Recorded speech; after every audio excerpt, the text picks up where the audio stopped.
Shalom, salam sejahtera bagi kita sekalian.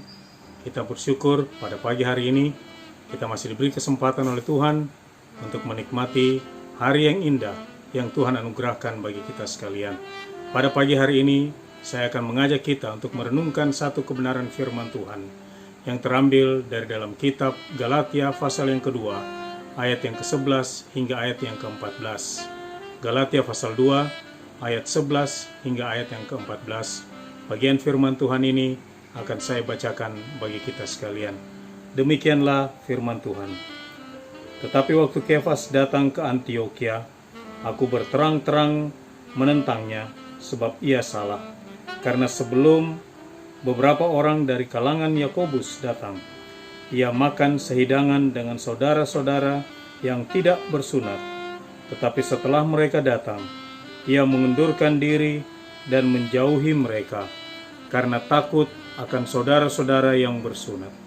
Dan orang-orang Yahudi yang lain pun turut berlaku munafik dengan dia, sehingga Barnabas sendiri turut terseret oleh kemunafikan mereka.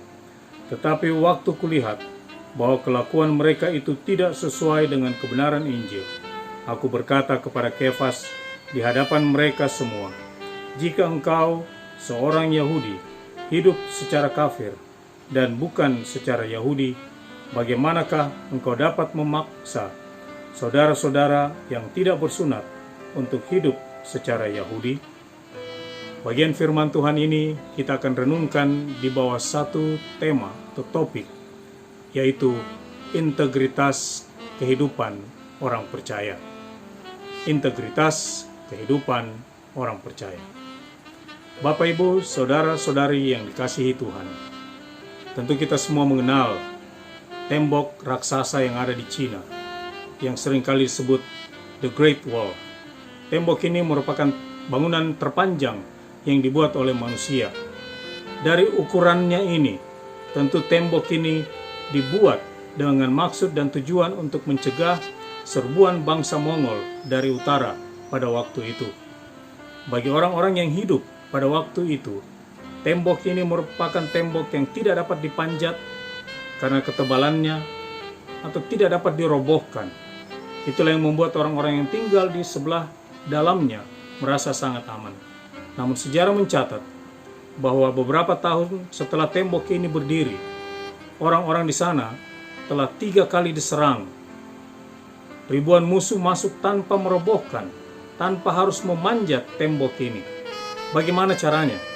Mereka masuk melalui pintu utama dengan cara menyuap penjaga pintu.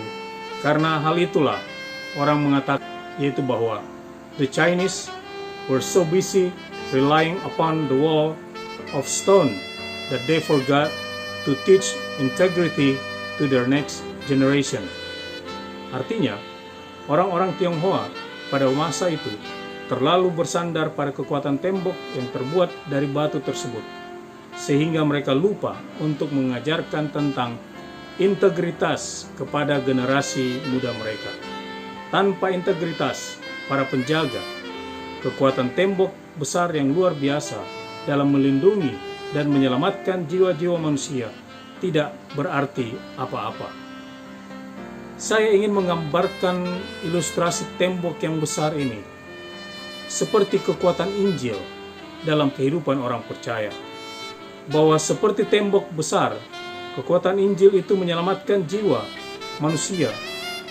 Tidak akan berarti apa-apa jika orang-orang Kristen yang dipercayakan Injil oleh Tuhan hidup tanpa integritas.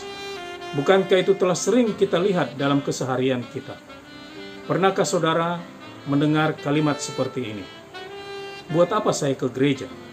Teman saya dari remaja sampai tua hidupnya di gereja terus, tetapi omongannya tidak bisa dipercaya.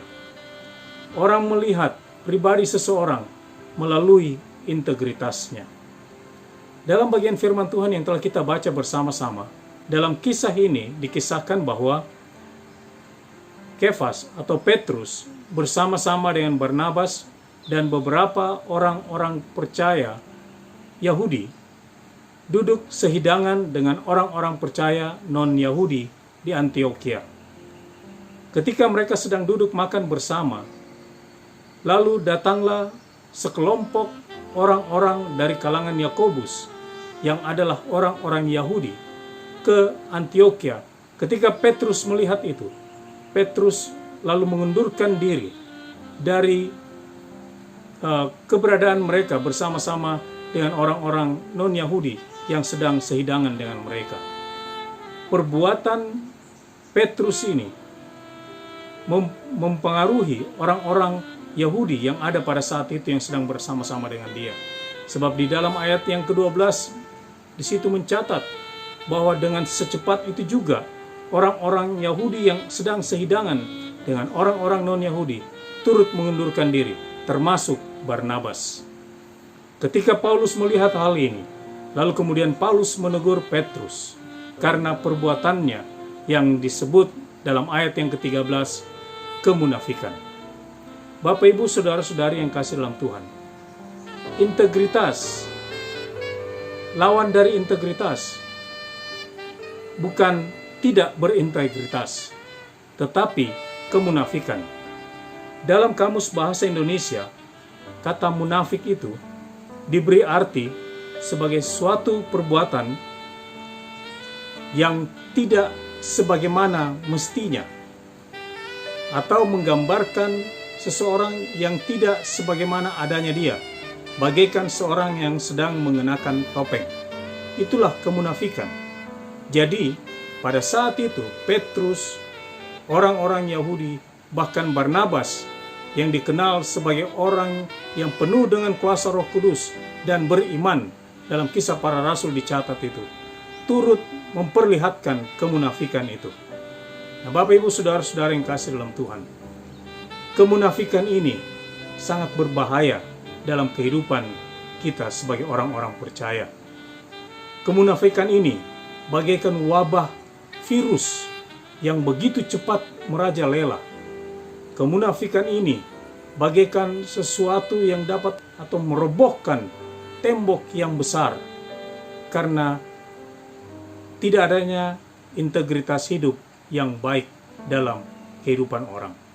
Bapak, Ibu, saudara-saudari yang kasih dalam Tuhan, ketika Paulus melihat kehidupan Petrus dan orang-orang Yahudi serta Barnabas pada saat itu di Antiokhia, kemudian Paulus menegur mereka.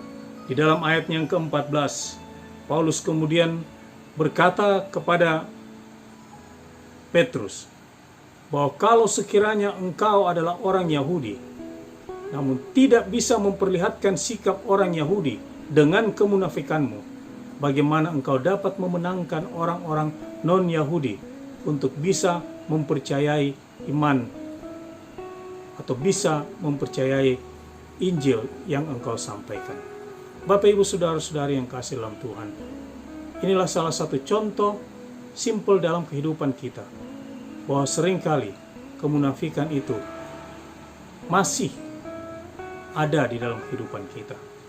Walaupun topeng lama kita telah kita tanggalkan ketika kita menjadi orang percaya, tetapi tidak jarang topeng yang lama itu kembali kita kenakan untuk menghindarkan diri dari omongan orang, untuk menghindarkan diri dari argumentasi orang, untuk menghindarkan diri dari celaan-celaan orang, tanpa memahami bahwa kemunafikan itu menghancurkan integritas hidup kita sebagai orang percaya. Oleh karena itu, Bapak, Ibu, saudara-saudara yang kasih dalam Tuhan, mari saya mengajak kita pada renungan kita kali ini. Kita menjadikan hidup kita sebagai orang Kristen yang berintegritas. Sebab dengan integritas hidup kita, kita dapat memenangkan jiwa. Sebab orang akan melihat perkataan kita sesuai dengan perbuatan. Sebab orang yang munafik, lain di kata, lain di mulut, lain di perbuatan. Tetapi orang yang memiliki integritas hidup, apa yang dia katakan, itu juga yang menjadi tingkah laku kehidupannya. Sehingga ketika dia berkata benar, dia akan melakukan benar. Dan apa yang dia sampaikan, firman Tuhan, Injil yang disampaikan, akan dapat diterima orang dengan baik, karena integritas hidup yang baik. Kiranya firman Tuhan ini dapat menjadi berkat bagi kita sekalian, Tuhan memberkati kita sekalian. Selamat hari Minggu, selamat beribadah. Amin.